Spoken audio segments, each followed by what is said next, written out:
Guys, welcome back to my channel. So ayan, for today's video mga idol ay magpiprito nga pala ako ng balat ng manok. So ang ginawa ko mga idol ay pinakuluan ko muna siya dyan sa kawali. So wala siyang mantika, walang sabaw. So nilagay ko lang dyan para magmantika, para maluto sa sarili niyang mantika yung balat ng manok. At saka ipiprito ko dito sa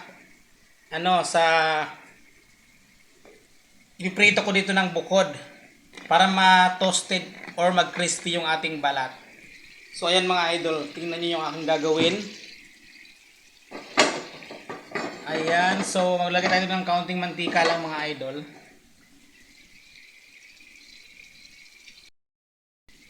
Tapos ayan mga idol, dahil mainit na yung ating kawali, ilalagay natin yung ating manok. So kukuha tayo dito ng manok.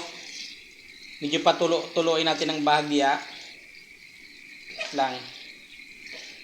Ganyan. Kaunting tulo, tapos ipiprito natin dito sa kabila. Kaya agoy. Tumitilasik yan mga idol, kaya ingat-ingat kayo. So ayan, luto natin dyan. Nang bahagya lang din.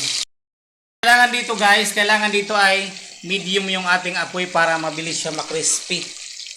No?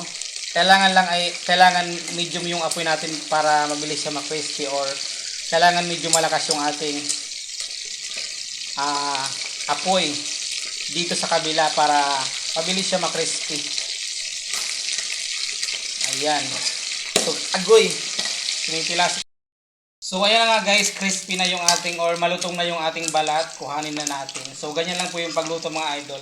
Kailangan malakas yung apoy sa kabila para mabilis ma-toasted or ma-crispy. So ayan guys, toasted na siya. Ano pang hinahantay natin? Kuhanin na natin.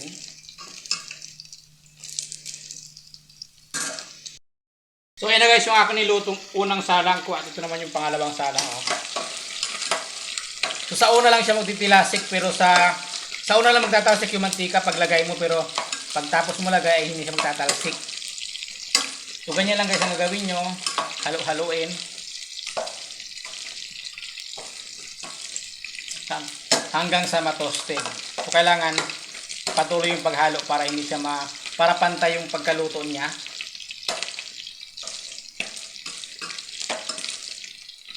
So ganyan yung ginagawa ko mga idol pag nagpiprito ako ng balat ng manok. So yun lang guys, thank you for watching and God bless. Pa-share po ng aking video kung nagustuhan mo. Ito po ang pritong balat ng manok. So ayan. Masarap siya mga idol, lagyan ng asin bitchin at kaunting paminta. So yun lang, thank you for watching and bye bye.